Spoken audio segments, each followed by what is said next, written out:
Spain के southern planes में, जहां जमीन सूखी थी और हवा तेज चलती थी, वहां एक छोटा सा गांव था, सन पियद्रा। यहाँ रहती थी एक 17 साल की लड़की इजाबेला। उसकी आंखों में सपने थे, लेकिन जिंदगी ने उससे कभी सपने जीने का मौका नहीं दिया। उसका बाप मतेओ एक टूट चुका आदमी था। शराब और कर्ज ने उससे अंदर से खा लिया था। एक रात जब आंधी तेज चल रही थी, मतेओ ने एक फैसला लिया जो इसाबेला की जिंदगी बदल देगा। कनमेन एक अफवाह थी कि कुछ लोग जुंग के लिए हथियार खरीद रहे हैं। मतेओ के पास पैसे नहीं थे, लेकिन उसके पास इसाबेला थी। तुम्हें समझना होगा, मतेओ ने आंखों में शर्म के बिना कहा। ये हमारी जिंदगी बचाने के लिए है। इसाबेला का दिल तोड़ गया। मैं तुम्हारी बेटी हूं, कोई सौदा नहीं।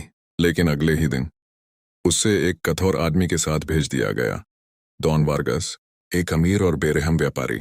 उसने इसाबेला को घोड़े की तरह देखा, इंसान की तरह नहीं। बदले में मतेओ को एक चमकदार बंदूक मिली। सफर लंबा था। इसाबेला को रस्सी से बांधकर घोड़े के साथ चलाया जा रहा था।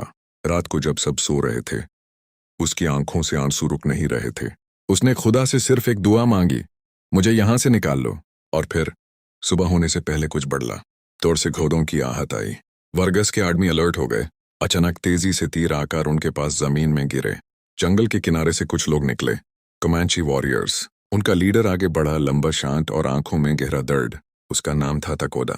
यह जमीन तुम्हारी नहीं, तकोड़ा ने थांदे लहजे में कहा। वार्गस हंस पड़ा। और यह लड़की, अब ये मेरी है। तकोड़ा की नजर इसाबेला पर टिक गई। उसने उसकी आंखों में दर्द देखा और कुछ और भी, एक खामोश पुकार। उससे छोड़ो, तकोड़ा ने कहा। बदले में क्या दोगे? वार्गस ने मजाक उड़ाया। कुछ पल के लिए खामोशी छा गई। फिर तकोड़ा ने अपना सबसे कीमती घोड़ा आगे बढ़ाया, एक सेफ्ट शानदार स्टालियन। यह तो उसने सीधा जवाब दिया। सब लोग हैरान रह गए। एक लड़की के लिए इतना कीमती घोड़ा?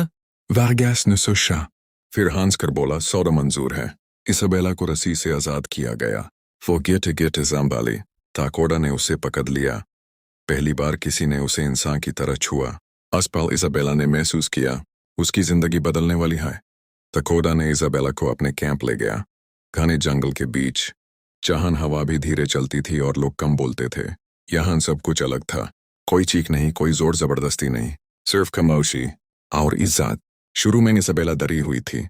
हर आवाज पर वो घबरा जाती, लेकिन तकोड़ा ने कभी उससे मजबूर नहीं किया। वो दूर रहता, लेकिन हमेशा नजर रखता, जैसे कोई हिफाजत कर रहा हो। एक दिन जब इसाबेला पानी भर रही थी, उसने हिम्मत करके पूछा, तुमने मुझे क्यों बचाया? तकोड़ा कुछ देर चुप रहा, फिर धीरे से बोला, क्योंकि किसी ने कभी मुझे नहीं बचाया।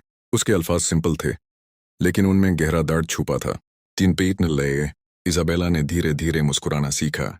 उसने जंगल के फूल पहचाने, आग जलाना सीखा, और सबसे इम्पोर्टेंट, खुद पर भरोसा करना सीखा। तकोड़ा उसे तलवार चलाना भी सिखाता। अपनी हिफाजत खुद करो, वो कहता। एक शाम जब सूरज ढल रहा था, इसाबेला ने तकोड़ा को देखा। वो अकेला बैठा था, दूर आसमान को देखते हुए। वो उसके पास गई। तुम हमेशा इतने चुप क्यों रहते हो? उसने पूछा। तकोड़ा हल्का सा मुस्कुराया। कुछ कहानियां शब्दों में नहीं होती। हंस पल इसाबेला ने महसूस किया कि तकोड़ा सिर्फ एक वॉरियर नहीं, एक टूटा हुआ इंसान भी है। लेकिन खुशी ज्यादा देर तक नहीं टिकती। एक रात कैंप के बाहर से घोड़ों की आवाज आई। तकोड़ा तुरंत समझ गया, वर्गस वापस आ गया है।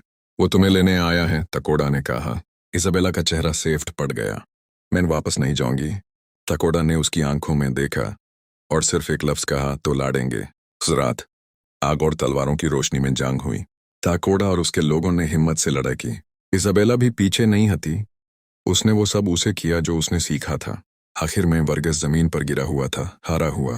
तकोड़ा ने उससे देखा, ये जमीन तुम्हारी नहीं, और वो लड़की भी नहीं। इसाबेला आजाद खड़ी थी, पहली बार अपनी मर्जी से। सुबह का सूरज नया था, जैसे एक नई जिंदगी का आगाज। कैंप में खामोशी थी, लेकिन इस बार वो डर वाली नहीं, सुकून वाली थी। इसाबेला आग के पास बैठी थी, हाथों में एक छोटा सा लकड़ी का टुकड़ा घुमाते हुए। उसने पिछली रात के बारे में सोचा, कैसे उसने डर के सामने खुद को खड़ा किया, कैसे वो अब वो लड़की नहीं रही जो बेची गई थी। तकोड़ा उसके पास आया। तुम ठीक हो? इसाबेला ने उसकी तरफ देखा और हल्का सा मुस्कुराई। हाँ, अब मैं ठीक हूं। कुछ पल दोनों चुप रहे। फिर इसाबेला ने कहा, मुझे वापस नहीं जाना। तकोड़ा ने सीधा जवाब दिया, तो मत जाओ। लेकिन इसाबेला रुक गई। मैं यहाँ रह सकती हूँ। यह सवाल सिंपल था, लेकिन उसके पीछे एक पूरी जिंदगी का फैसला छुपा था। ताकोडा ने उसे देखा, फिर धीरे से हाँ में सिर हिला दिया। ये जगह उन लोगों के लिए है जो आज़ादी चाहते हैं। 3 महीनों में बदलने लगे। इजाबेला अब कैंप का हिस्सा बन चुकी थी। उसने अपनी पहचान वापस पा ली थी। अब वो सिर्फ किसी की बेटी या किसी की मिल्कियत नहीं थी, वो खुद थी। और ताकोडा, वो अब अकेला नहीं था। एक शाम, जब आसमान लाल रंग से भर गया था, इजाबेला ने ताकोडा के पास जाकर कहा, तुमने मुझे आज़ादी दी, लेकिन तुमने मुझे जीना भी सिखाया। ताकोडा ने हल्का सा हंस कर कहा, और तुमने मुझे याद दिलाया कि दिल अभी जिंदा है। दोनों के बीच जो रिश्ता था, वो लफ्जों का मोहताज नहीं था, वो भरोसा था, इज्जत थी, और धीरे धीरे प्यार भी।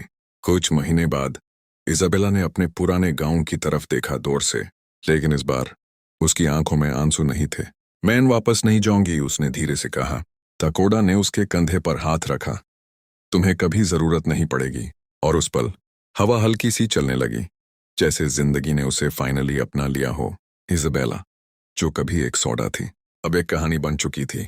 एक ऐसी कहानी जहां एक वॉरियर ने अपना सब कुछ देकर एक रूह को आजाद किया। और कभी कभी सबसे बड़ा सैक्रिफाइस एक घोड़ा नहीं होता, बल्कि अपना दिल होता है।